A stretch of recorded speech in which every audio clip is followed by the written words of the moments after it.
I said, "Well, I'd really like to write film music." So he said to me, "Well, what makes you think you're gonna write something that Jerry Goldsmith or Henry Mancini isn't gonna write?" And I said, "I don't know." I said, "But you asked me what I wanted to do, and that's what I wanted to do." All right, I'm Royce Freeman, and I'm sitting here with Maestro Harry Manfredini. How are you today, sir? Very good, sir. Okay, let's just start us off with who are you, and how would people who are not in the horror My name fan? my name is right there. See, can you see it? Oh, yes. Uh, for the uninitiated, who is Harry Manfredini to the non-horror fan base?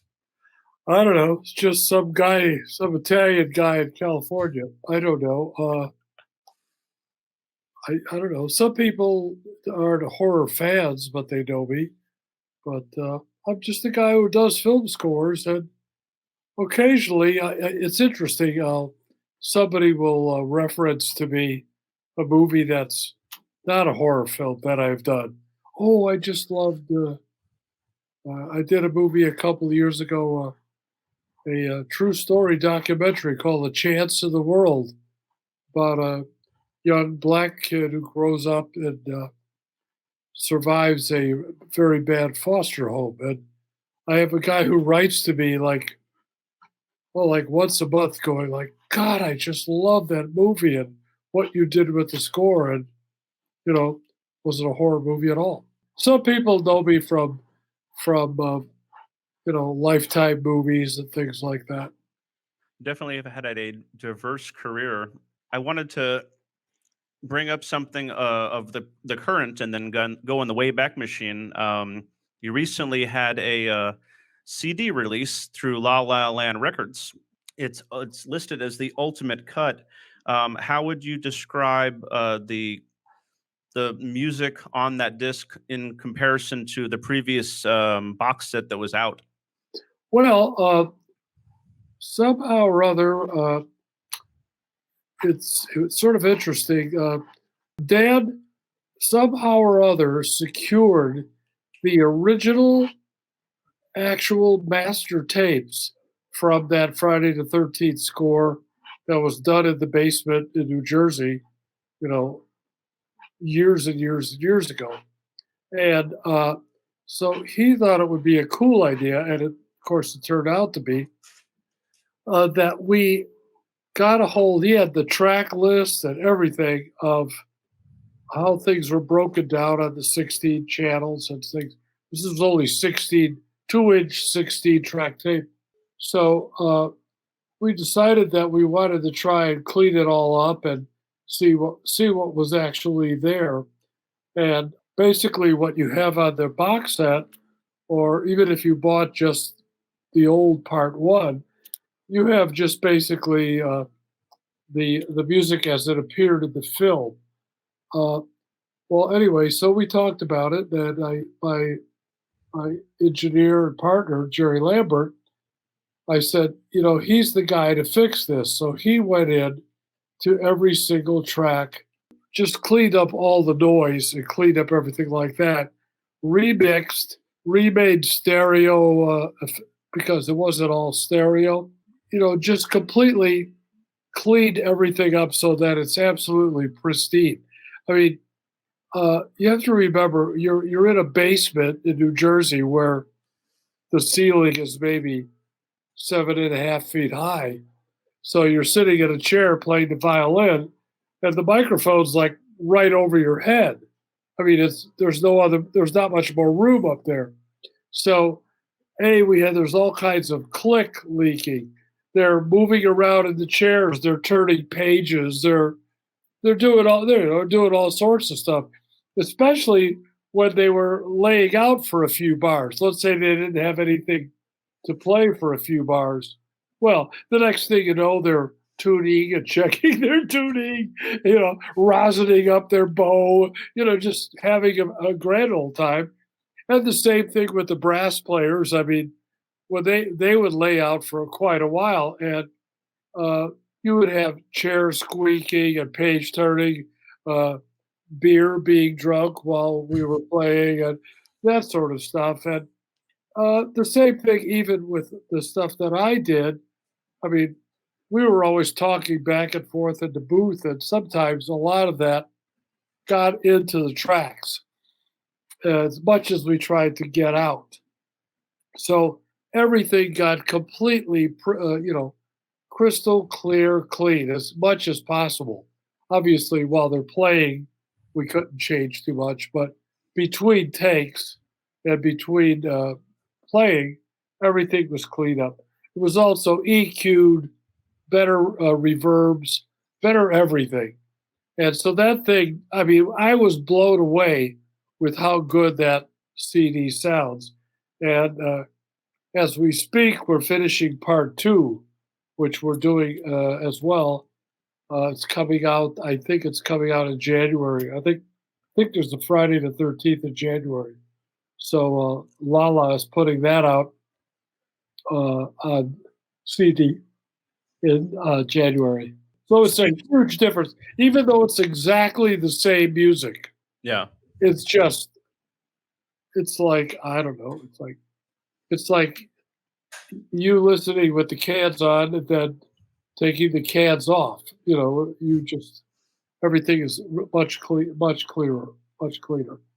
So when a musical artist records something or puts it all together and delivers it to a studio, speak to the once you've handed it over, not necessarily having control over the output, like the Jason Goes to Hell soundtrack. I remember you talking about how it just doesn't sound like it hasn't have the fullness that the tracks that you provided had. Well, let me just clear something up first. I mean, with Friday the 13th, we're talking about 13 guys in a basement trying to put food on the table. So, I mean, we had limited equipment, limited time, limited money, limited. And so, I mean, what I provided sounded pretty good. And in the movie, it was fine. It worked really well. This is just completely re-recorded and worked on. Uh, with the situation with Part 9 with Jason Goes to Hell, uh, I think what happened was somewhere in the processing, there's a thing called a limiter, which sort of like doesn't allow it limits. It doesn't allow things to get too loud. Doesn't allow things to get too soft. It also it kind of squeezes the equalization as well, so that everything comes in a instead of being a big range like see you can't see my hands, it kind of brings it so that it comes through a window filtered that way. Anyway, uh, the way the score was actually written, and I don't know where these tracks are because that was a different distributor. But the way they were written, there were really very, very soft sections and then really loud, bombastic sections, louder than they came out. And then I have a feeling that once our mixes went to the record company, I think it got limited again, so that everything sort of comes nice and happy right through this middle range. And so, like, the things that got really loud didn't really get that loud in relationship to the things that got really soft. I mean, I think notes wise and quality wise, yes, but it just felt very compressed. Uh, uh, there's actually not sure which cable network it is, but they have their television set. If you're watching this cable, I notice it a lot, and I certainly notice it on my movies, but I notice it a lot is that they have a preemptive compressor that if the music is going to get really loud, you can almost feel this thing start to come in. It before the signal goes out, it brings up the lows, brings up the softness so that it's nice, kind of happy mezzo forte, and then it cuts down on the high end. Then maybe the heavy part goes away. Then it sort of opens up again. But it's always trying to keep everything within a spectrum of velocity and sound, so it goes over your TV at a nice, happy level. I don't know if you notice it, but I notice it a lot on certain cable channels. Well, there's a setting in audio production where it says make room for the vocals, so it dips, and I can kind of hear sometimes when it's like, yep, something's about to happen because it's carving a space out for this or that. Right. Well, I mean, they might have done that at the mix, but I'm talking about even when the mix is over. Uh, and then back in the old days, the old days, uh, there was something called ultra stereo. Uh, I don't know. You're a young fellow. I don't know if you remember. Part six was it said on on the DVD and the VHS ultra stereo for part six. Right. And one of the bad things about ultra stereo was that anything, uh, let's say you have a stereo field, okay, anything that was on equally on both sides, uh, let's say, I don't know, maybe let's say a clarinet, okay, and he's sort of like right down the middle. Anything that wasn't clean on one side or another kind of fell back in the mix. I mean, on the recording of Deep Star Six, I remember when we were mixing, I was like blown away. Oh my God, this sounds so great!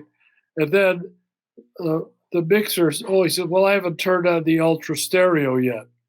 And when he turned on the ultra stereo, everything that was equal on both sides just sunk into the hole that was the middle, and it was I was sick when I heard that the result of that mix.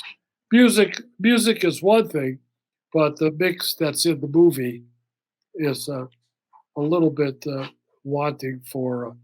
Do you know if the Kino Lorber Blu-ray for Deep Star Six, if that's the same mix or if they fixed it in any so it sounds better? The what? The what? Oh, there's a German company that puts out Blu-rays, Kino Lorber, and it was a Blu-ray they put out for Deep Star Six, and I Well, watched it. It sounded you really good, but I know you. I know you better. You know this stuff better than I do. I don't know about that. It may have, but I I don't know how they could have done it. But because it's kind of like once it's done, you can't unless they got a hold of the original tracks and remixed it. But once it's done, it's kind of like putting reverb on something. You can always add reverb, but once the reverb is there, you can't really get rid of it very well.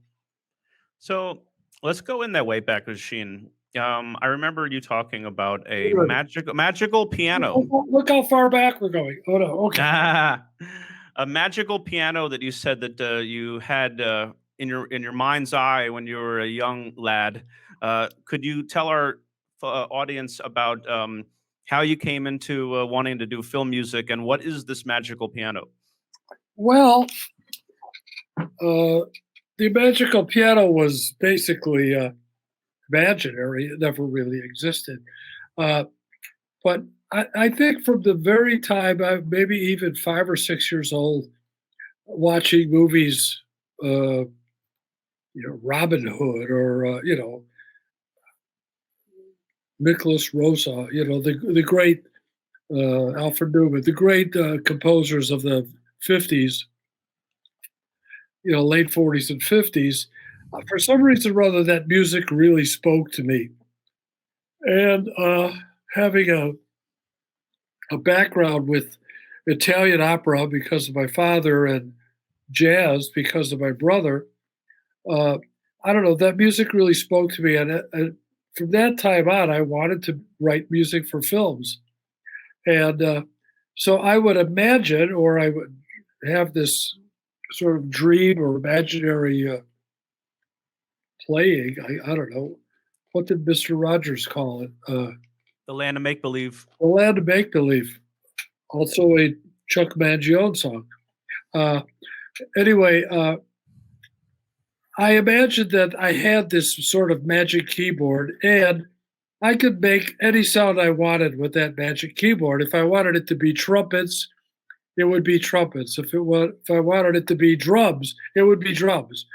So, and the odd thing about it is that I sit here now with a carload of samples and computers and a keyboard and a processor where literally I have the magic keyboard where I can make it sound like whatever I want and even some things that, never even sounded before. Just make up a sound that's totally never heard of before.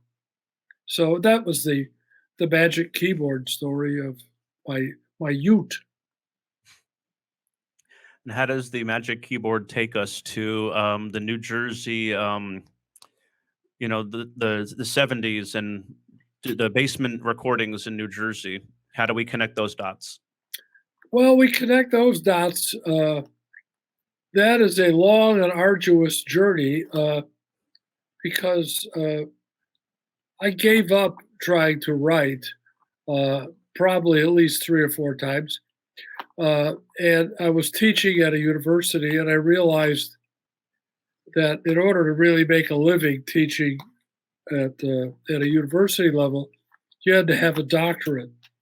And after I went on the road for a while, which I was positive that was not what I wanted to do, uh, I had offers from schools around the country to get a doctorate, and Columbia University offered me a sort of a graduate assistantship, so I got a little extra cash.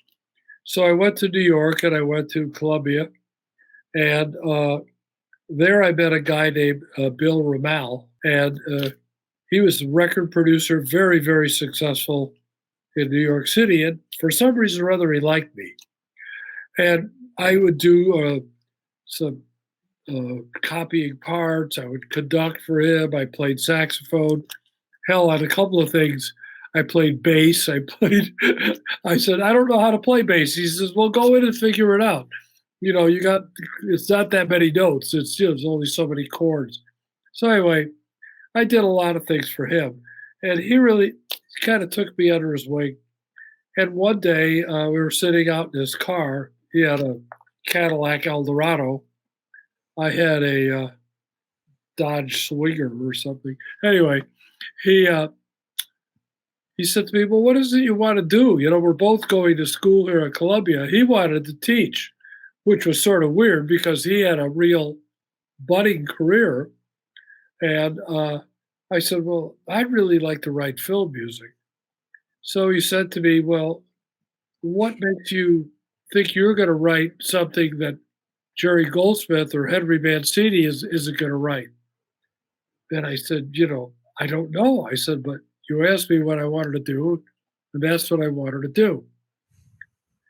So he says, okay, here's some things. We were working on an album. Here's some things you could do. Do these things, and we'll see what happens.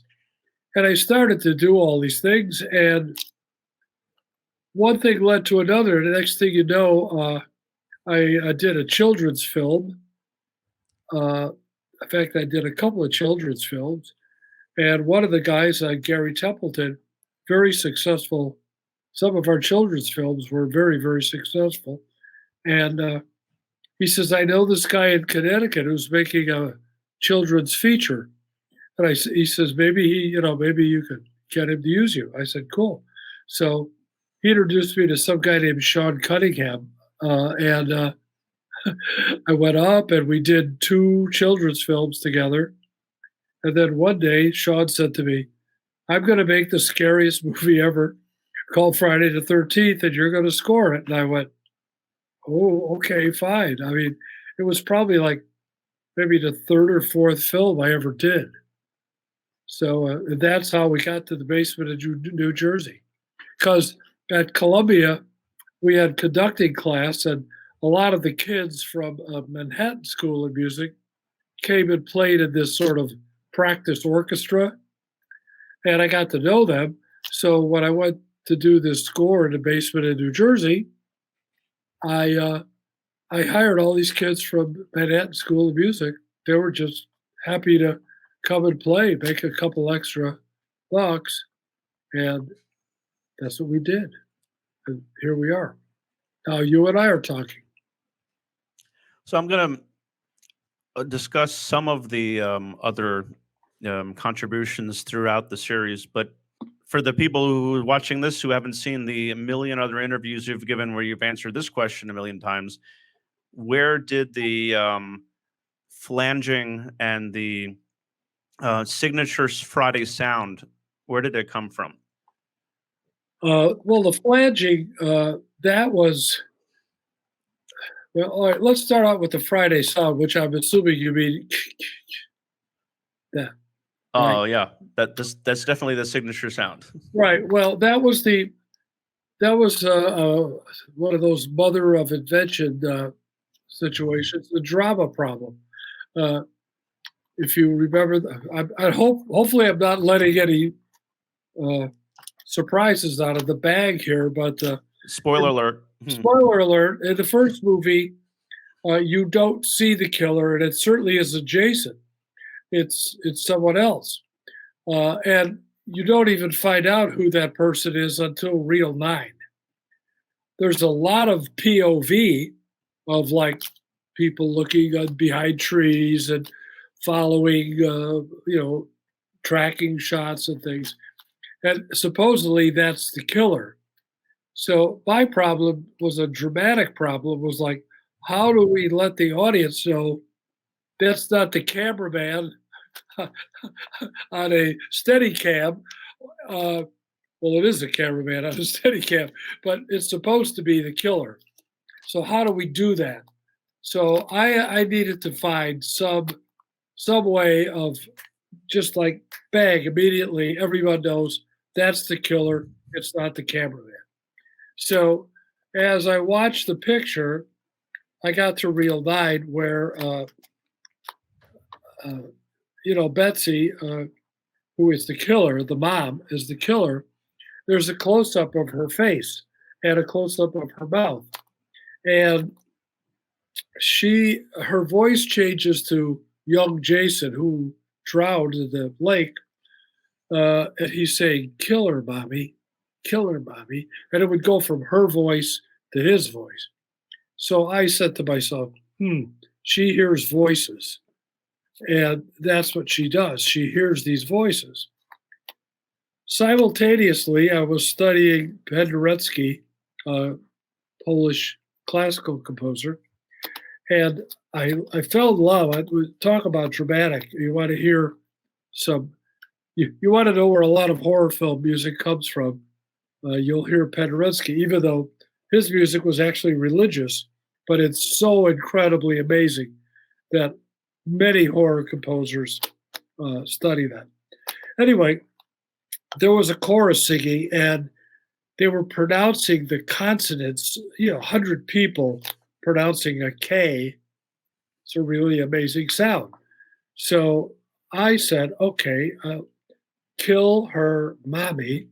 I went K, K-I, and mommy, M-A. And I went up to a microphone, and I went, then I went, and we had an echo repeat, which was part of the score in many ways. So we just ran that thing into an echo repeat, and it came out. And I went, there it is. So now everyone knows it's the killer immediately. So dramatically, I needed that to have the audience know, holy shit, that's the person. And of course, it was lightning in a bottle. People fell in love with that sound. And as a matter of fact, we used it in every film, even though I thought it was just Betsy Palmer hearing it. But it turns out Jason hears it too. And it turns out, even the ambulance driver in part 5 heard it. So So it became that. And now, what was the other? The other question was about flanging. Oh Uh, yeah, flanging. Yeah. what happened with that one was a rather comical situation. At least I thought it was funny. Uh, we came to the end credits of the part one. There's Adrian King out on a boat all by herself, sort of almost like dreamy. It's like dreamy. So, and I had a problem of going like, well, I'm supposed to write something that sounds like end credits. And up until this point, the whole score was basically, stings and Jason sounds and scary strings and stuff like that. I'm going like, well, there's nothing scary or anything about this that's even close to end credits of all things, because the object was to make the audience think the movie is over so that when Jason pops out of the water in the carry shot, uh, everybody gets scared. So the only other thing I had written for that film at the time was I wrote a song called Sail Away, Tiny Sparrow, which was just a throwaway country western song that played in the diners when we went into a diner. It was supposedly a hit song because it played in every diner scene. Uh, so that was the only thing I wrote. So then I thought to myself, she's sailing away. She's in a boat. She's a young girl. She's, getting away from the danger of whatever it is. So I thought, I'm going to play Sail Away, Tiny Sparrow on the piano, sort of like an elegy or some sort of piece like that, a lot slower, no country beat or anything.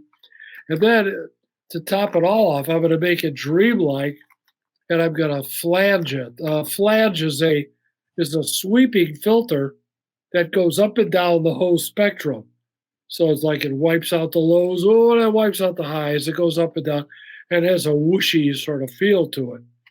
Uh, like even when you have a cymbal roll with a flange, it almost sounds like a match being lit, whoosh, like that. So that was the idea for the flange, was to make it sound like she's dreaming in the boat, and that was that's not a flange, and that melody came up really just because, once again, mother of invention, find something, find something that's useful, and there it was. I had written the song, so I said, "What the heck? I'll just do that," and it worked out really well. But the thing that really made that work, and I mean, you've seen the movie, I believe, and 8 zillion other people have as well, was the fact that the editing, Steve Miner and Bill Freeman, that's what it was, yeah. Anyway, they stretched that ending out for so long that everyone gave up. Like when the music started, uh, most of the people who weren't big horror fans, they were going like, well, I guess this is it. They were like putting their coats on, getting ready to leave. And but then the real horror fans were going, oh no, no, something's bound to happen. Oh no. And then there were the people who saw Carrie and saw, a couple of other movies with that kind of an ending.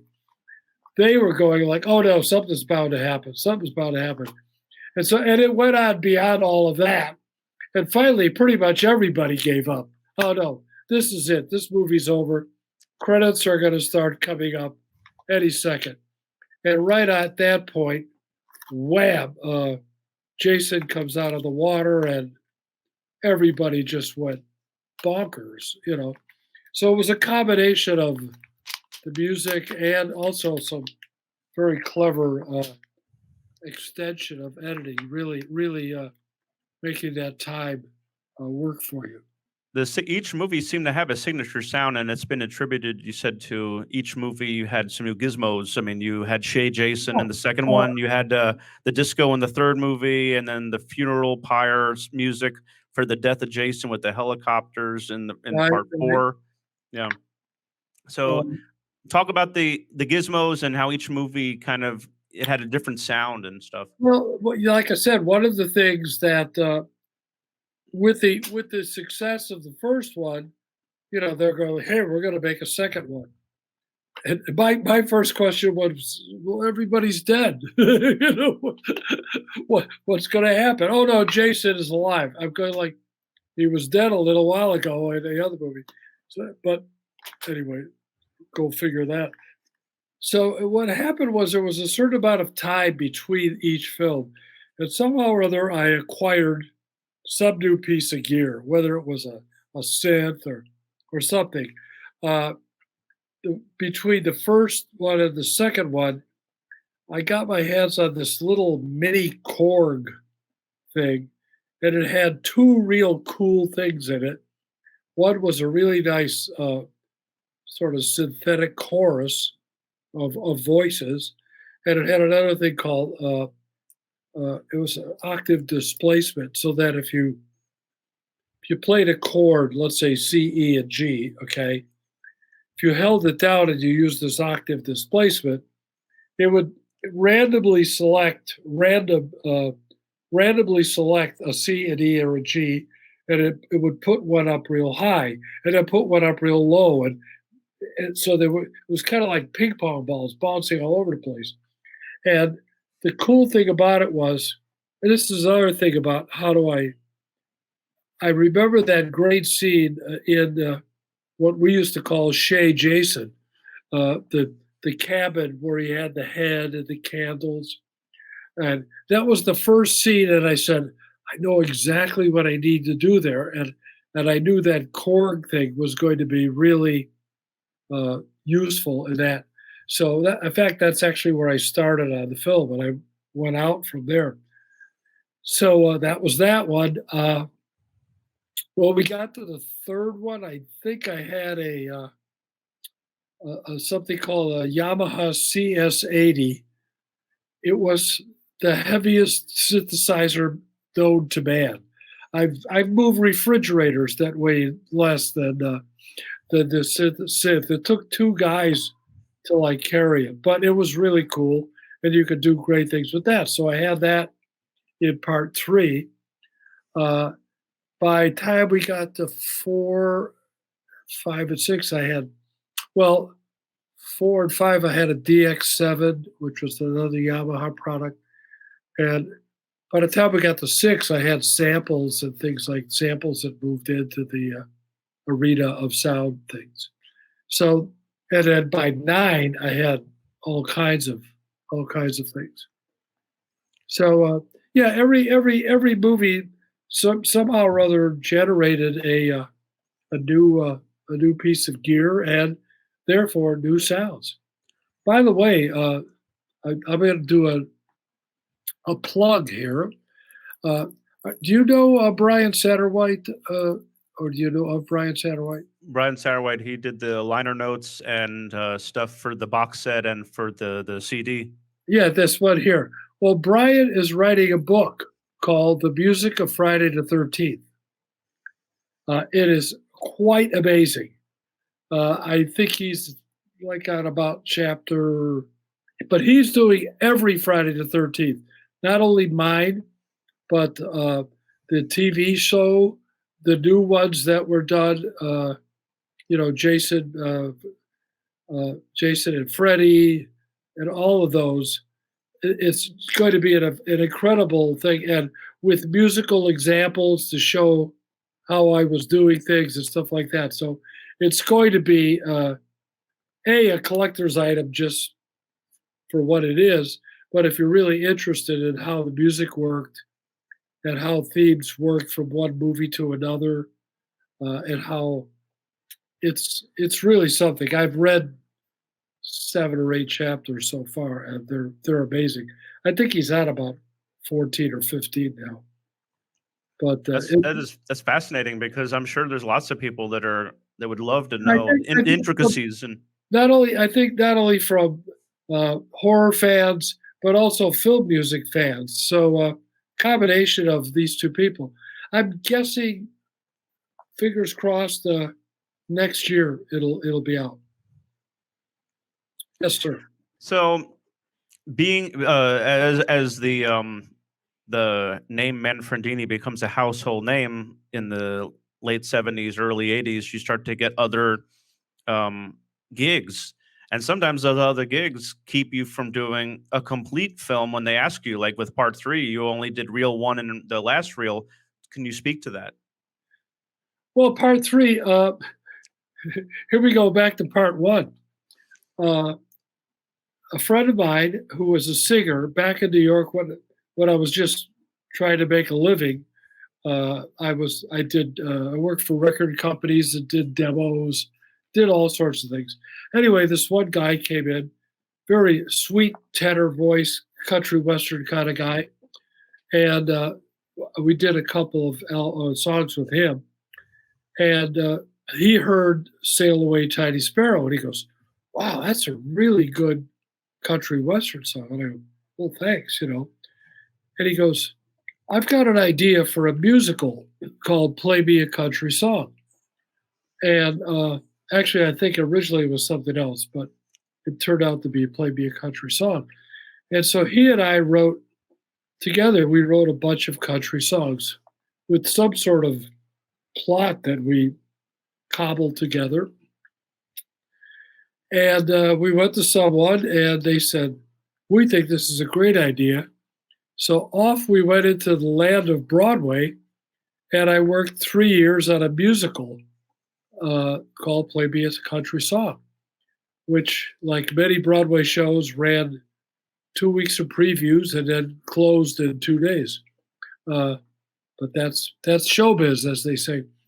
A lot of good songs from that. Anyway, what happened was they were doing part three at the time, and Steve Miner said to me, "Look, I only need new music in these scenes: opening credits, uh, excuse me, opening credits, in the barn, closing. I forget what it was. There was like maybe 15 minutes of music." He goes, "Everything else, we'll just take music from part one and two, just the tension and chase and things like that.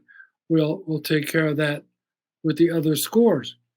And a friend of ours, Jack Tiller, did a fantastic job of editing it all together. But anyway, so part three, we did the disco Jason, and a couple other cues. I know one of them was in the barn, and a couple others. I don't remember them all. So all I had to do was probably a week's worth of work while I was doing that musical. What is the disco theme that is credited to a fictitious group, Hot Ice? Hot Ice was a fictitious group made up by Ed Newmark, who was one of the producers. So we went to Michael, who had a hit song at that time called like "Let's Party" or "Party Dance" or something like that. It's a big disco hit. So I went over to Michael's place, and I had sketches from first two Friday the 13th. And I played them all for him, stuff like that. And I showed him the two magic chords. Hold on one second. I'm gonna get rid of this call. Okay. I showed him all those things, and he says, "Okay, yeah, I'll make something out of all this stuff." So I went back, and sure enough, the disco thing was born out of the stuff I had given him, and I just I just thought it was hysterically funny. I mean, it was in 3D, so why not go all the way? So we did. So most people that watch behind the scenes featurettes on DVDs or listen to the commentaries on movies, not even just horror movies, they get a glimpse into the making of, behind the curtain, how the wizard does the magic. One thing that I remember hearing years ago when Petch and I were talking to you and interviewing you, and it was fascinating. It was never in any of the books or the documentaries thus forward. You told me a story about they were down to the wire on part four, and they were dealing with the ratings board. So they were cutting negative, they were remixing, they were doing all kinds of stuff. And you told me a story where that it was you, Frank Mancuso, and a slew of editors in a house in Topanga Canyon or someplace, and you guys were doing something. And talk about that. It was just craziness because at that time, part four, the ratings board was really clamping down. And what would happen is they wanted to see one reel at a time. And if the reel passed muster with them, then we were okay on that reel. So we had one guy in Malibu who would get in a car, drive to the ratings board, play the video for them, that not video, but the film for them, and then they would make suggestions for the editing. He would then drive back, and we'd send him the next reel, and then they would make suggestions for editing. But the thing was, I mean, in those days, you were on flatbeds, and making an edit, like, take 3 seconds out of this kill, and don't show this. You can show this, but cut to it after. Don't just like all this chopping up. And there were 3 editors, myself and Jack Tiller, chopping music. Meanwhile, the 2 editors, because every sound element, everything went out of sync as soon as you took, as you well know, as soon as you took a piece out, suddenly all the dialogue is off. Everything had to constantly be adjusted. And so, like, it was just crazy. We would spend days just trying to please them at some point. And I think actually one time Frank might have just sent the same reel back without any, and I think they went, "Oh, this is better." Like, how do we know? We don't even know. So that was crazy. It was total insanity for days on end trying to get that R rating. I know that technology is supposed to make our lives easier. And Oh, I mean, I can't imagine in the music world that technology would actually be a hindrance, but speak to the advances of technology and how it's actually made your life easier, and if there has actually been any way where it's complicated it. yes, it's done both. It's sort of like easier and complicated at the same time. Ready? I could sit here and make almost any sound you can imagine.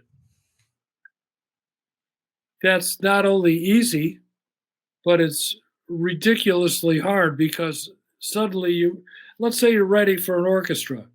Well, it's simple. You got strings, woodwinds, percussion, brass. That's what you have, you know. But here I'm sitting here going, I have got gazillion synths and hundreds of thousands of samples. I the other day we sat down and I think I have 8 terabytes of sounds. So you're sitting in front of something. Okay, I've got 8 terabytes to choose from. Are you kidding me? That's impossible. So you have to really, really, really come in on what you're going to use and settle with that. Otherwise, you will just sit here and try sounds from now till 22nd century. The other thing that happens with technology, and it's a good thing and a bad thing, I'm able to adjust the music way faster. Every beat in the computer, every beat is broken into 480 ticks, just little 480 slices. So like you do your movie and I want to hit a moment. Okay. So I figure out exactly where that moment is, what bar, what beat, where it is, and I hit it. Okay. And then you, director and chopper that you are of your video, cut off 3.5 frames because you think it's just too slow, you know. So now suddenly the hit that I made is going to be late. But now I could go in the computer and just go, okay, I'm going to take it back a few ticks and bang, it's right back on again. So for me to edit to your movement has become easier. The other problem that's bad about it is that when I say to you, Royce, send me the final cut. Yeah, right. And you're going like, yeah, final cut bologna sausage. You know, I'm gonna be cutting and working on this thing. Meanwhile, I may be working on a movie that's totally different from yours. You may have taken scene 12 and made it scene 3. I don't know. I don't know what you're doing on your end because you could do the same thing. I did a pilot.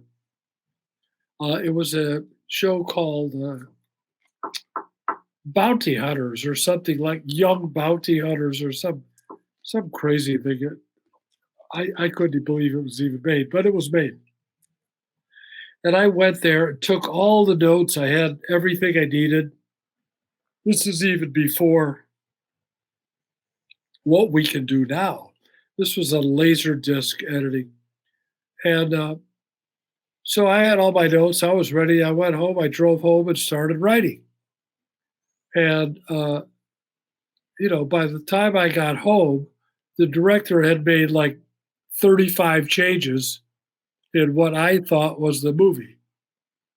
So I'm writing music to something that, and it's kind of frustrating. But like I said, now it's a little easier to fix. But because it's easier to fix, use directors and producers feel that, he'll fix it. Don't worry, what. So sometimes it gets a little frustrating. Is that a bad enough answer for you? It's truthful, and it it makes the filmmakers accountable for it. Basically, it reminds them that when they're up to no good. You're like, I saw what you did there. Well, yeah, but not only that. I mean, like it's going 24 frames a second, okay? And someone says, take 3 frames out of that. That's an eighth of a second. Do you actually think someone could see an eighth of a second? It's totally psychological. You know what I mean? But I've heard that musicians, much like Stanley Kubrick, said that he could tell when the light was changed just slightly. He could see it with his eye. I'm pretty Right. sure that Oh, no, you can see with your ear. all right. Oh, yeah. There's no question about it. What? Because you did it. Yeah. All right. He knew the light changed because he changed the light. Or, hey, I told you to do this and you didn't do it. It's the same as it was, or something like that. I mean, look, if it works, it works. If the director is happy and he thinks 3 frames make the difference, then it makes the difference. The director's the boss. Not sure you're aware of that yet. But Oh, my dad's a filmmaker, and he's always reminding me of that, and says that you just walk in a room and you just say what you want, and most people are just going to do it because if you command the room, then right, who are they to question? If you show sign of weakness, then they actually are like, aha, this guy doesn't know what he's doing. But if you just yeah, walk in there like a boss, then they don't know. right. Directing is answering questions 24 hours a day until the film is on television. So, um, some people, their process is they want to see the script before they actually see the final cut of the movie to give them a chance to come up with ideas. And some people just want to see the film. And I remember hearing that you don't like reading the scripts. You like to let the movie be the first Right. experience. More specifically with horror films or thrillers or something like that, uh, because I don't want to read the script because I don't want to know what's going to happen. Because it's critical, especially as you well know in a horror film, that the scares work. And how do they work? Because I'm going to manipulate the audience one way or another to make that thing work. Do I hit it dead on? Do I hit it early? Do I hit it late? Do I not hit it at all? There's all those choices have to be made. And if I know that somebody's going to come out of the closet and stab so and so, then I know somebody's coming out of the closet. I want to see it with virgin eyes, just like the audience would see it in a theater. I mean, in a drama, it's a different story. I mean, I can read the script, it won't bother me so much. But I think it's critical in a horror film and in, like a really strong thriller that I would rather see the movie and react to it for the very first time as a whole rather than just see dailies or see various cuts. I just don't want to know because I want to react to it just like the audience does. That's my way of doing it. So you putting two things together that are like two elements that don't go together normally, and then you put it together, and there's alchemy. It makes something that wasn't there before, and it's magic, and it's amazing. Right. What part of this alchemy do you draw the most joy from in your process? And is there any part of your process that you're like, this part I wish there was a different way to do this because it's not as fun? I don't think that ever occurred to me. The process that I do is when I'm done with a piece of music, a cue for a particular whatever the film happened to be. I sit back. In fact, I try not to watch it right away. After I let it settle for a while, and I come back and I go like, I really helped that. I either helped the dialogue, or I helped the acting, or I helped the thing that the director wanted to try to express. I did with music. I did everything that I could do musically to get the audience to feel and react the way the director wanted. What story, whether it's the story or the character or the emotion, feeling. I mean, it's when I do lectures at colleges and things like that. I try to say because usually I'm talking with composers or people who want to be composers or filmmakers, and I think it's interesting that people are going to school to study music, and we study the technical things, just like a director studies the technical things. Uh, I learned chord progressions. I learned orchestration. I learned mixing, dynamics. So all the technical aspects of making a piece of music. In your case, you're looking at lighting. You're looking at camera motion. You're looking at am I shooting the right? Should I be shooting the person who's reacting to what's being said, or should I shoot the person who's actually saying it? Or should this be a two shot? Should it be a one? Should I be farther away? Am I sort of like the observer, or like Woody Allen likes to shoot through doors. I don't know if you noticed that. There's a lot of shooting through doors, like looking at. Everybody has their sort of stylistic thing that's their style.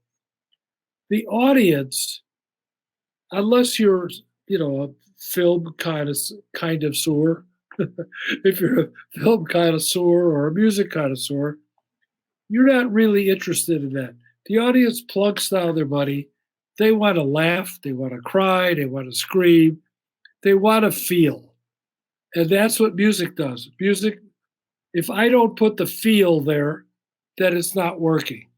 If you are, you go look at a movie, and a lot of times you can't get past the technique.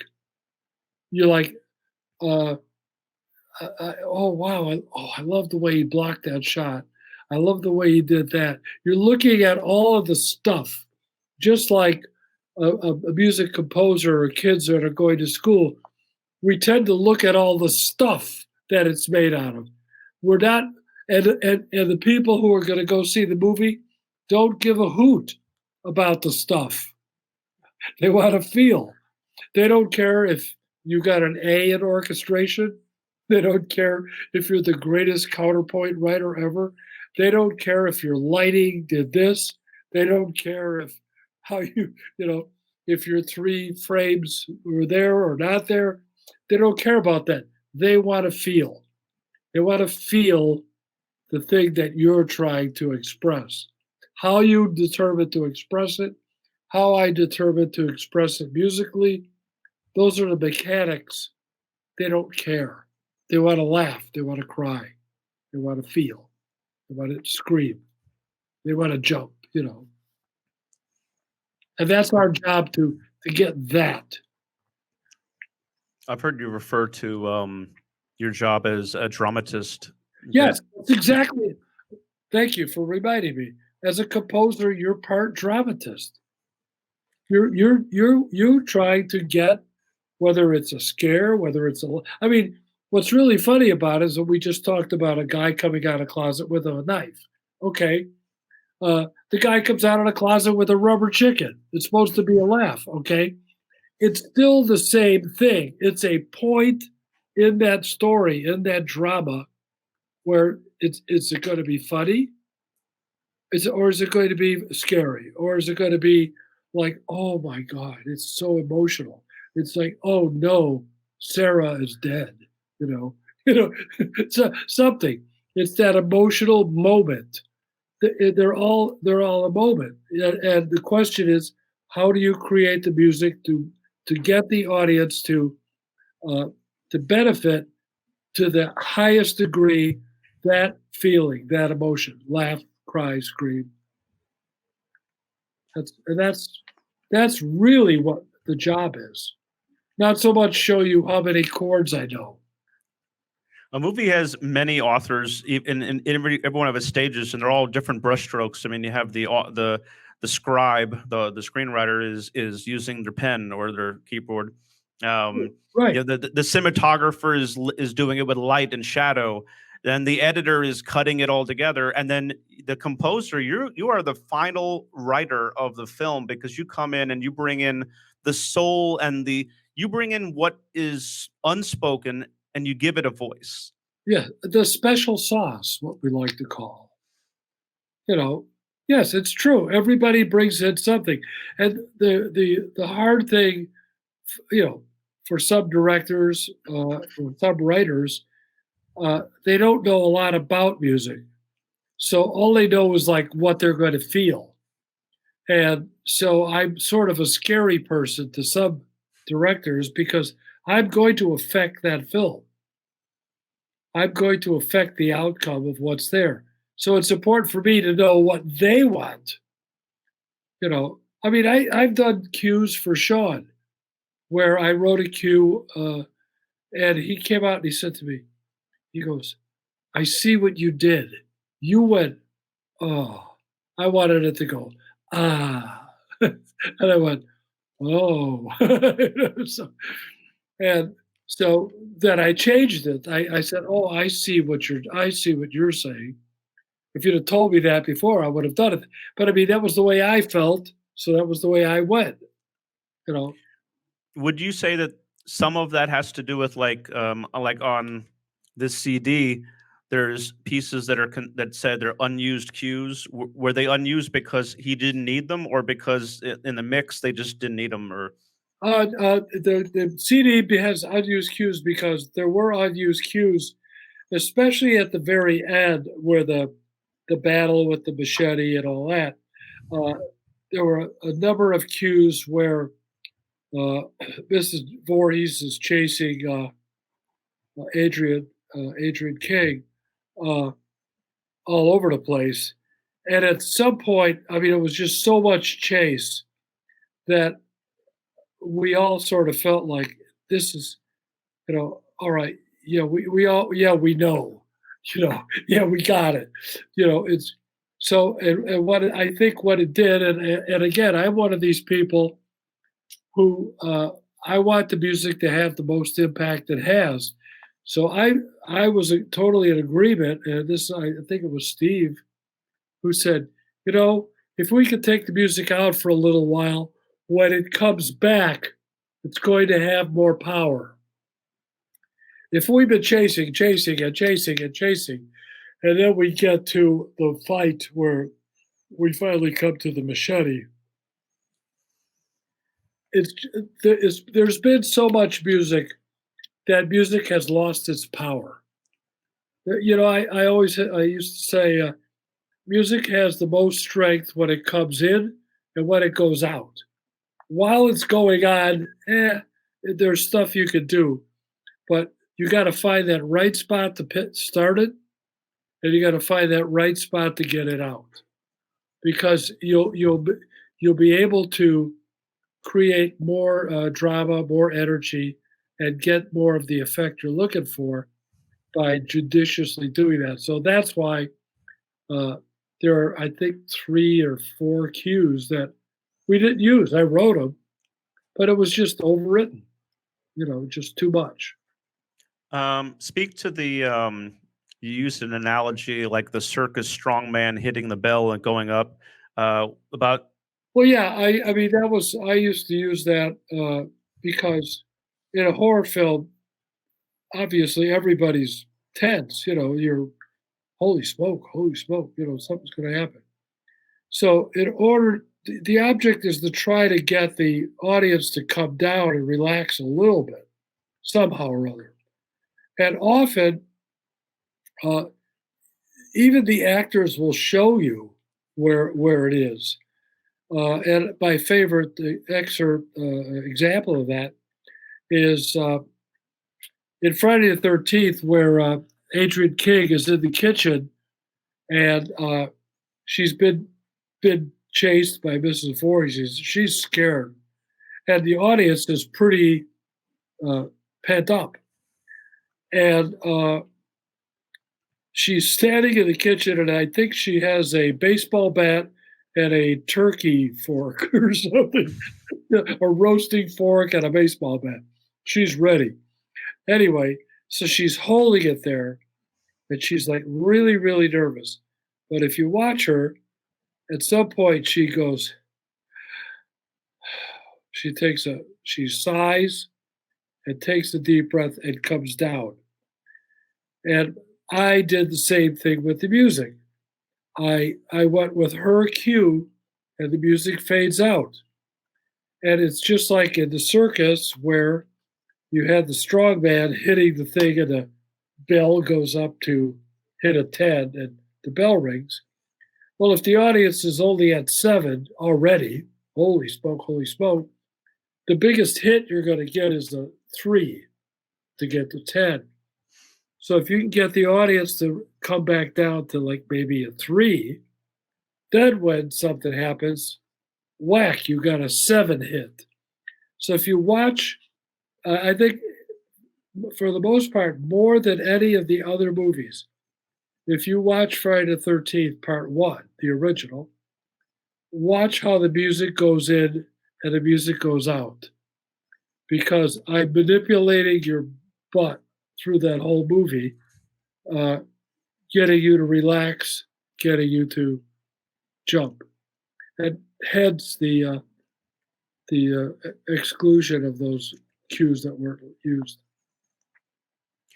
so many memorable musical cues and themes from iconic films from all composers. I remember hearing that when John Williams played da dum those simple notes to Spielberg. Spielberg was like, "You think this will work?" And it's just the simplest thing. Um, Toby Hooper used some kind of a weird device that he grinded some African instrument to create the sound in Texas Chainsaw. It's avant-garde. It's outside the box, and I know that as a filmmaker, when I do outside the box, it brings me so much joy when I come up with something new that I never thought I could out of some whole cloth.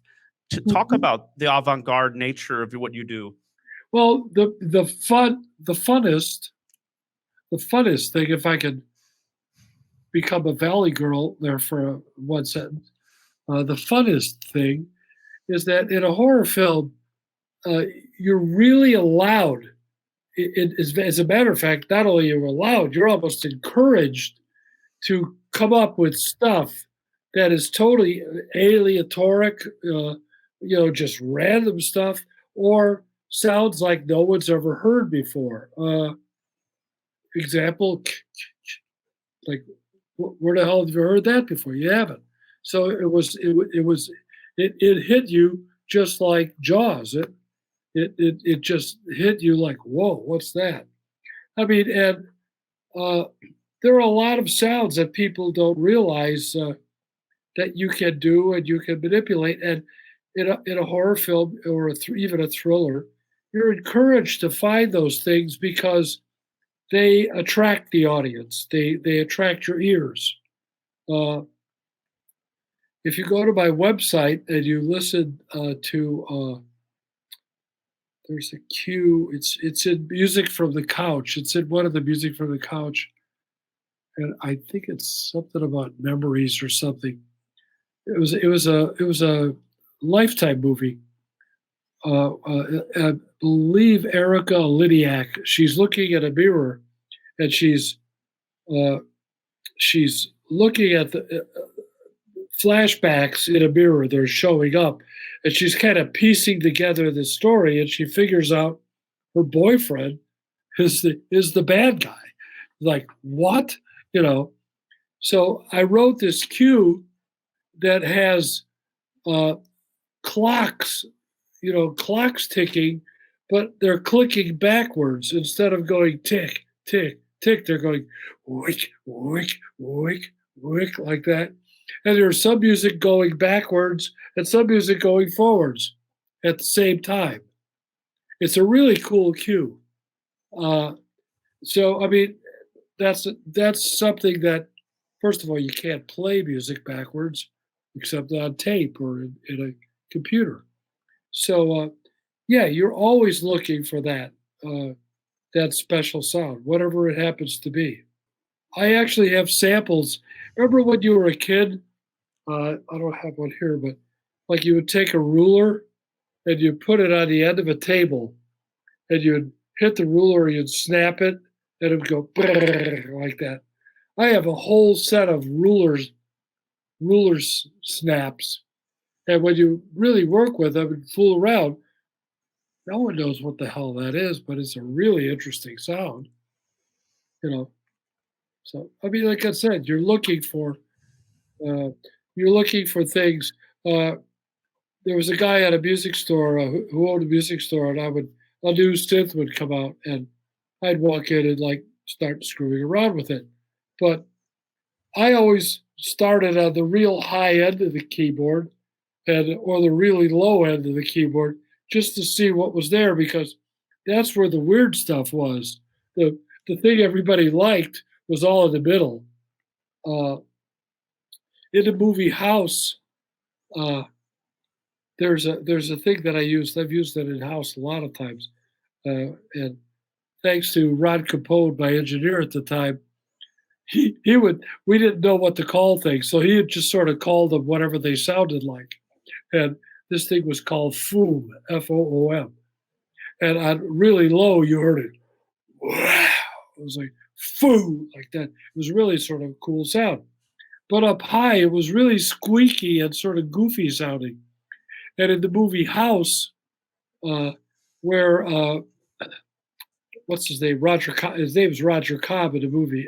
William Katz. William Katz is stuck in this void, and there's this little goofy, they call it the dingbat. He's flying around and making, scaring the hell out of him. And I'm going like, well, what does that sound like? So I just started goofing around, making little funny. The wrong end of the foom turned out to be the sound of the dingbat. So I mean, like I said, you're always looking for some sort of magical sound. So many films have been graced by the special sauce of Manfredini, but which films almost were or never had a chance? Like, have you been offered things and you were just like, nah, I'm good?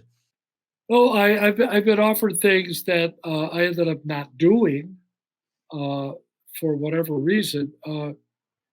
Believe it or not, I was actually offered the original Nightmare on Elm Street from Wes because I had just finished doing Hills Have Eyes Part Two, the first time Part Two, uh, and but I was doing another movie, and I don't like to do two movies at the same time. And then subsequently, I think it was Nightmare on Elm Street Part Five that I was offered, and I was doing Deep Star Six. So I didn't do that. Uh, there are a lot of movies like that. I mean, there's a lot of movies. You can't write them all. Have you ever done a score that they just didn't use altogether? Oh yeah, yeah. There's a movie called The New Kids. In fact, if you there's another book out called Scored to Death. Have you ever seen that book? No, I have to look it up though. Yeah. There's two. There's actually two volumes uh, where I talk about. I did. Someone asked me, "Did I ever have a score thrown out?" And I said, "Yeah." Uh, it was a movie called The New Kids, and it was for Sean. It was at Warner Brothers, and not a very good movie. Okay, that's. I'll just leave it at not a very good movie. An amazing cast. Okay, probably one of the first movies for Kevin Bacon, Lori Loughlin. Uh, Trying to think of the actor with red hair. Uh, he was in a number of movies. Uh, Oh, you mean Eric Stoltz? Eric Stoltz, yes, And it's not Kevin Bacon. It's actually James Spader. it's James Spader. You're right. Yeah, but You just I guess they are twins. yeah, they are twins in a way. But you're amazing, ladies and gentlemen. This guy knows everything there is. I mean, we used to between him and our friend Petch, who passed away. I used to just sit there and go like, I don't know how you guys know all this stuff, like just immediately. But you're right. James Spader, Lori Loughlin, and Eric Stoltz. I'd be like, how do you like that for casting young people? Anyway, the movie was not very good. I did a score that the music supervisor, the music editor at Warner Brothers called in the music supervisor at Warner Brothers. She said, "You got to hear this music. You got to see this guy conduct. It's amazing. This guy knows what he's doing." So she brought me in. She brought in this guy, and she was like crazy about the score. So anyway, Warner Brothers tests the movie, and it got something like a 42, like which not exactly a huge huge number. So the first thing they change almost always is the music because it's probably the easiest thing to change. So at that time, there were some guys whose name I don't remember, who were like the synth wizards. And so they had these guys write a score. And they tested it with that score, and it got a 42. So that didn't work. So the producer of the film uh, had done a movie earlier with Lalo Schifrin, So he says, "Well, let's hire Lalo." So so the editor plays my score for Lalo, and Lalo goes, "Well, what's wrong with this?" And she goes, "They've thrown it out. They don't. They want you to write the score." So out of the blue, I get a phone call from Lalo Schifrin, like one of my idols, one of my giant, oh God, I love Lalo. Anyway, he calls me up, "Harry, this is Lalo." I'm going, "Hi, Lalo," and he says, "Well, congratulations, you've made it." I said, "What do you mean?" He goes, "You haven't made it until you've had a score thrown out." So I said, "Well, oh, thanks." And he goes, he says, "Is it okay if I use a couple of your ideas?" And I said, "Sure, go ahead."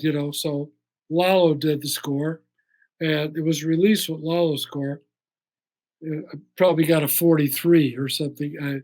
I mean, there were problems that were not, the music was not going to fix. So, I mean, that's happened, and it's very disheartening, very hard for me to, because I thought I wrote a really good score. When you write a score and you get paid and you deliver it, once they determine they don't want to use it, is it still your score, or you can't even use that for anything because they own it? It depends on it. In this case, it's not mine because this was Warner Brothers. But if it was Joe Schmo, you know, and I wrote a score, I would keep the music, unless they didn't pay me. If they paid me, then they could use the music in something else or whatever. So it's all relative. When you work with repeat filmmakers, like you worked with Sean on several films, you worked with Steve Miner on several things, Right, right, and I know you for TBN, the filmmaking group that did Carmine the Champion and the Omega Code. You worked right. with that company on several projects.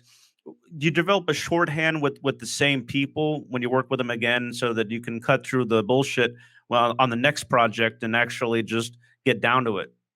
Uh, yes, yeah, yeah. I think that's true. I think they have an idea that I know what I'm doing. Uh, what happened with the Omega Code was there was a score that was an interesting 2 weeks of my life. Uh, there was a score to that film before I did it, and they hated the score. And one of the things they did was they had already booked the theaters. They had a release date. They had, I don't know, so many hundred theaters already booked to show this film. And so a guy named Gary Bettman, who was the sort of the accountant, he was a filmmaker, but he was working sort of on the accounting end of that film. He called me up and he said, "Harry," he says, "you're the only guy I know who can do this. We need you to score this film in 2 weeks." And I went, "Wow, okay." So anyway, it was 72 minutes of music in 2 weeks. And so I did it, and it did very well. And then Carmen the Champion, they just pretty much gave me my head. The director didn't like me. I don't think. I had the feeling he didn't like me. He was okay with the music, but once again, they kind of like painted themselves into a corner release date wise, and or others. I wonder if my score would have been thrown out and somebody else would have done it. But anyway, they ended up using my score. I thought it was okay. So describe temp love, and Temp you know, love, temp love is easy. I am I am not a hater of temp love. Some composers absolutely abhor it. Uh, temp love is you get a film and the director and the editor have uh, garnered pieces of music from other films uh, and put it in sort of like, which in my opinion gives me an idea of like what they want.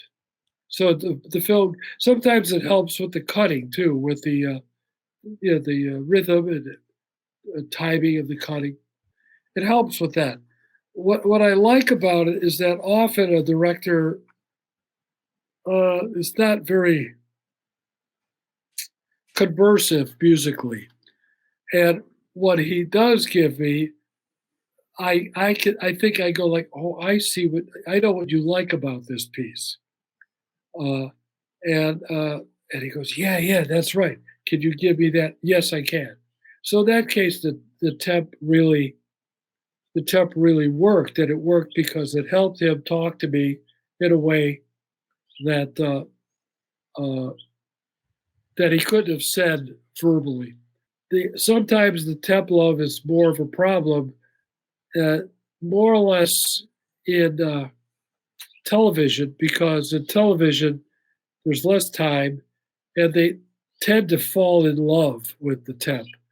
And basically, they want you to write the temp without stealing it. Sort of like it's got to be like this, but not so much like it that we're going to get a call from some lawyer. So, and that kind of is a drag on the creative side on my part, because I'm ending up really emulating something, not really, not really doing something original. So it goes both ways, but I don't mind it because, like I said, I think it's a good way for the director to communicate in a musical sense what you know. But then again, there's directors who know music. That's good. Then there's some directors who know a little bit about music. That's that's not good. So you So mentioned earlier Brian Satterwhite was writing a book, and it made me think of Peter Bracky's book. And back in the '90s, if a fan, much like how myself as a teenager reached out to yourself and Sean and all the other filmmakers, you guys were very surprised to hear from the fan community because there wasn't a lot of these horror conventions, there wasn't the books and the documentaries yet. Describe life before Peter's books and all these documentaries, and how the fandom was, and then how it was once people knew what your face looked like, and now you're on all these documentaries. well, it was simple. I was a film composer. I sat here in my room and I uh, wrote music from one movie to another, never thinking. I mean, Friday was a big success, and as were a number of them. Deep Star Six was a big success. House was a big success. But I was just a I always sort of like became a composer. I wasn't a uh, anything special. At least I don't.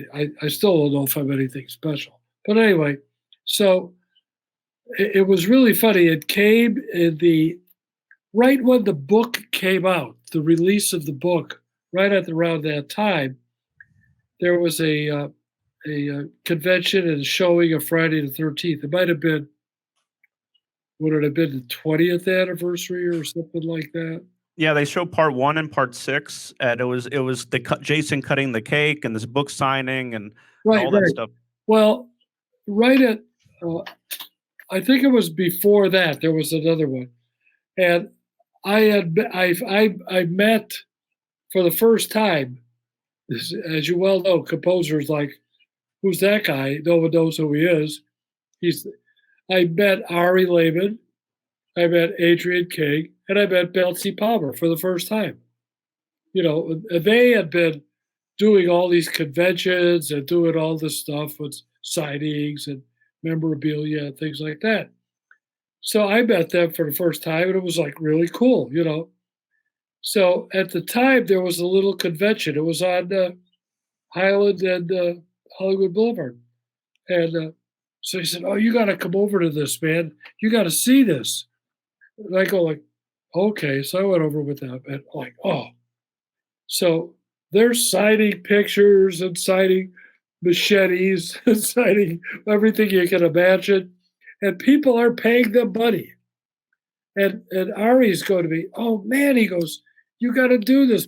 People were coming up to me and asking me to sign stuff, and of course I'm just signing it.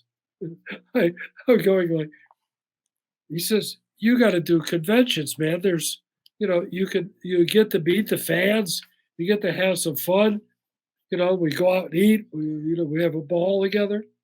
So I said, okay. So he got me in a convention. The first one, I believe, was in Texas, Mesquite, Texas, or something. And after that, it was like the four of us became like the four Musketeers: Betsy, Adrian, Ari, and me. We were like, the four Musketeers, and we did a lot of conventions together. And I had no idea how cool the fans were and how nice everybody was. And just, and then I finally got to meet Cade, Tom Savini, got to meet all these people who I worked with, even though I never worked with them. And And apparently, you do these rubber band wars at the well, conventions. that started. Where was it? That was in, I believe, in Indiana. It started out on a Friday night with just goofing around with a couple of rubber bands. And by Saturday, Savini had gone out and bought like a case of rubber bands and a rubber band gun. And Danny Trejo and Cade, of course, Cade, trying to be serious. You know, they're just shooting rubber bands. It became, if you look down the aisle, you just saw like World War II with rubber bands. And one of the classics somewhere. I don't know where it is, but I was across the aisle from Tom one time, and he literally landed a rubber band right on my head. Did you hear a boink? It just landed right on my head, and he was like, "You think it was a touchdown or something at the Army Navy game or something?" It was pretty cool. So it was a lot of fun. I mean, it just became way so much fun to do those. And I got to meet you in Patch in Florida somewhere. Oh yeah, that was a ball. I remember we were all in Petch's hotel room. We were all drinking homemade hooch and chicken and dumpling soup that he made. Yes, man, it was like, how much more do you want? Homemade beer and chicken and dumplings. Homemade. And once you've had the privilege of getting drunk with Harry Manfredini, he'll actually sing you some of his own songs that he did for his movies. I did. Yeah, Oh, you were singing the soundtrack to Spring Break. oh yeah, some classic songs there. Upbeat surfer music, yeah. Yeah, So what you touched upon Pet, the late Petch Lucas, amazing musician and fan. We both ran a website in the '90s and 2000s, and that's how we met you. So talk about meeting fans like Petch and myself, and how that became a friendship, and then you actually collaborating with us on things. Now, you guys well, talked about music. You worked it on some was, of my it, films. what it was you two guys just first of all just starting with emails back and forth and chatting like that way. And uh, I remember in Florida there was one time because you two guys do more about Friday the 13th.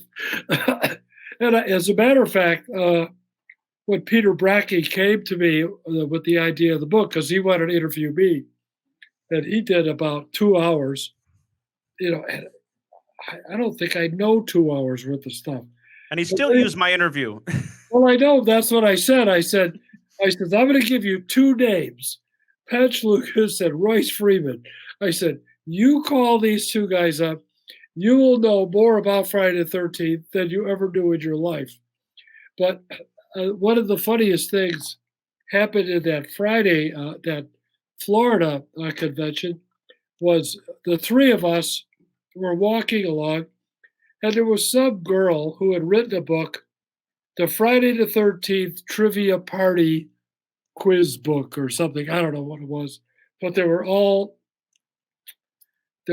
just questions, like about this one, blah blah blah. So I anyway, remember we were all stumped trying to trump you. well, yeah, well, no, that was easy. Stumping me was easy, but anyway, so I said, okay. I said to this girl, I said, you see these two guys? They know more about Friday the 13th than anybody I ever met. I said, so here's what we're gonna do. I said, pick a page number, 135. Okay, page 135.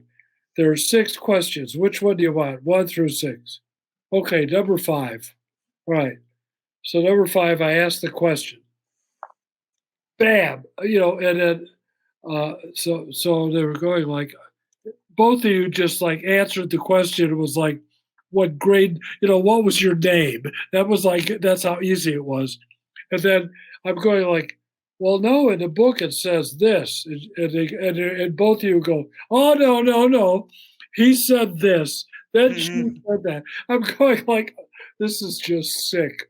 I closed the book and I gave it back to the girl and I said, these are the guys, they know it. So that was a real fun. That was a really fun time. Well, the greatest gift that I can get from anybody is friendship, and like if you're in family, you get love from your family and friends.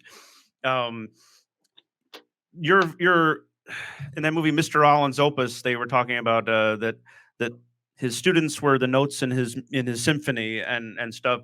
Well, the fans are the greatest gift we can get from any people we admire is friendship.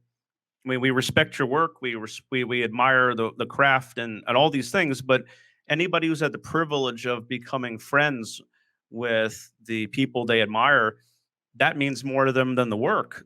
Oh, I for know, sure. I know, Petch and I uh, love you to death. I mean, you're almost like Uncle Harry. I mean, you're family, and Well, so. anyway, that's really cool, and it's the same way. I mean, I feel the same way. There are like, well, you two guys are, on the top level. I mean, uh, because I've known you for so long. But there are fans who come to every. I mean, like I'm going like, what are you doing here? I mean, I'm in Louisville, Kentucky. Next week, I'm in Arizona, and there they are. They're still there. Oh yeah, well, this is a great convention. I wanted to see so and so, and here you are, and we'll go out and have They're your groupies. You're a musician. They're your groupies. groupies. Yeah, I guess. I don't know. But anyway, no, that's the one thing and the one thing I really enjoy is getting to know the fans, like what they do. Uh, I did a thing in England. Uh, uh, I guess it was last year, uh, right right at the end of the pandemic. Although the end of the pandemic is now, but it was the end of last year, and we were in London, and it was really fun.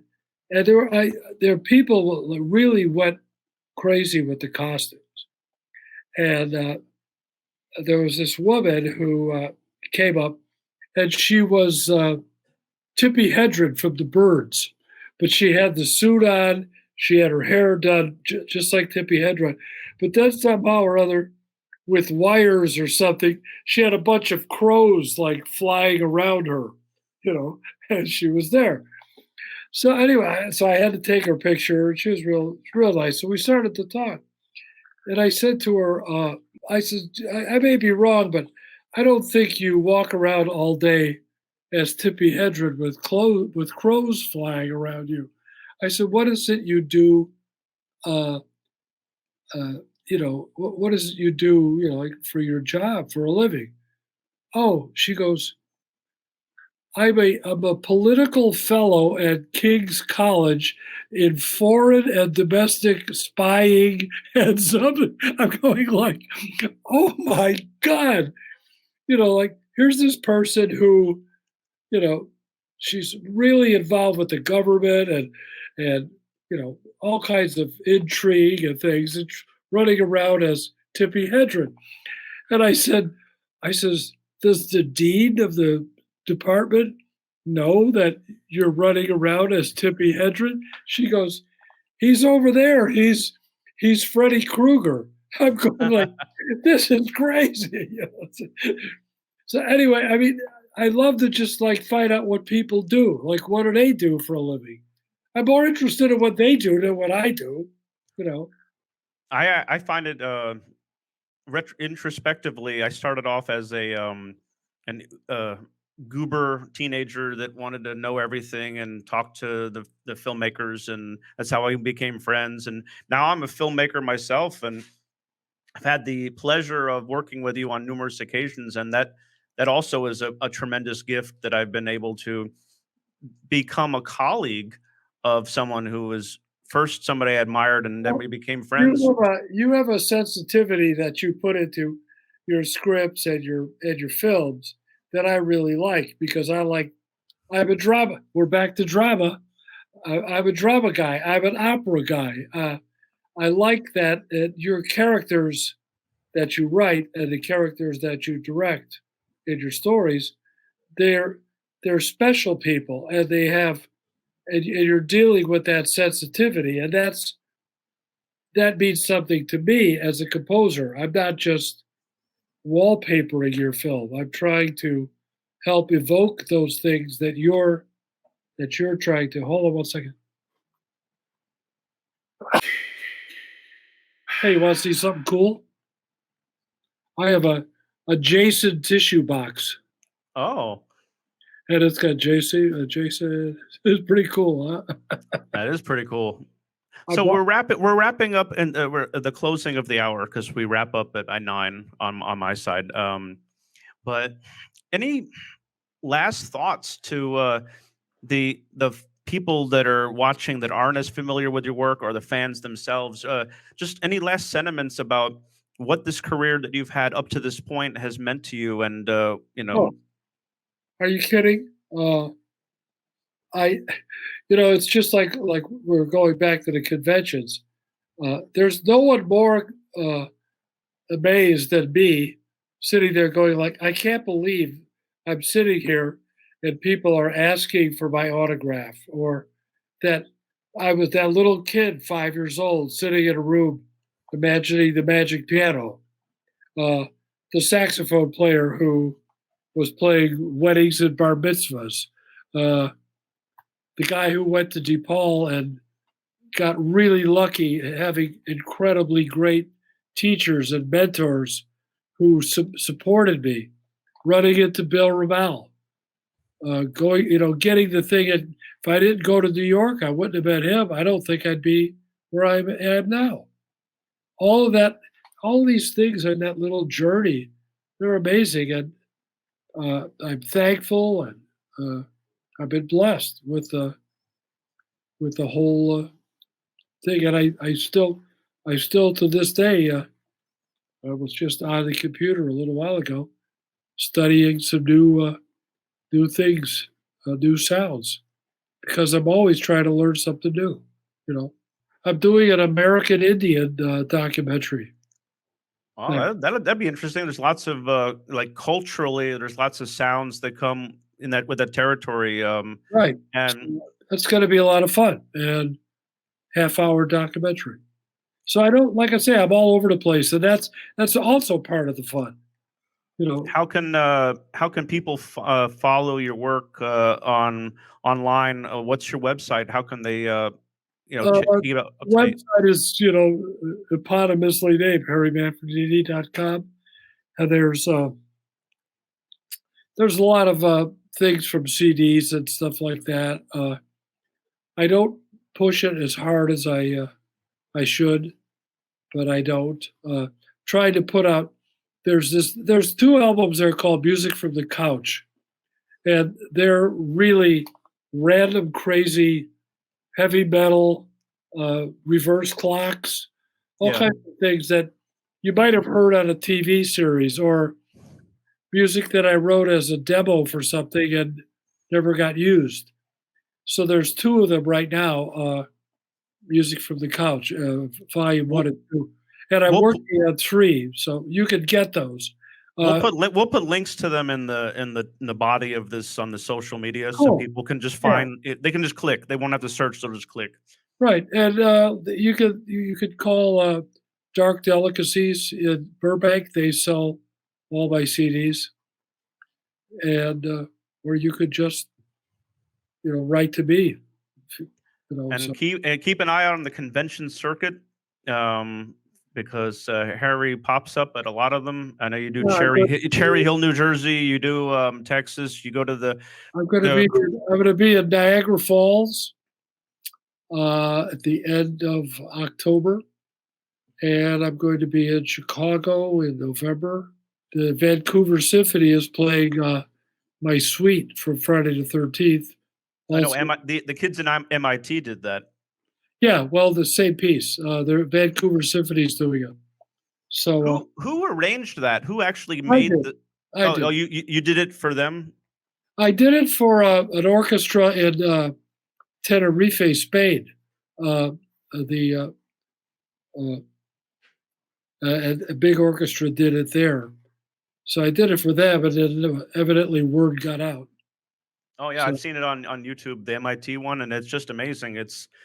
I didn't know that you did the arrangement, but yeah, wow, no, they I did it did great. the whole thing. Actually, I'm working on one now for Deep Star 6 because it's gonna be a lot harder to play, but it'll be really cool to hear. So Well, it has been a pleasure to sit down with you, oh, Harry, and yeah. catch up. And Nice to see you. You're looking good.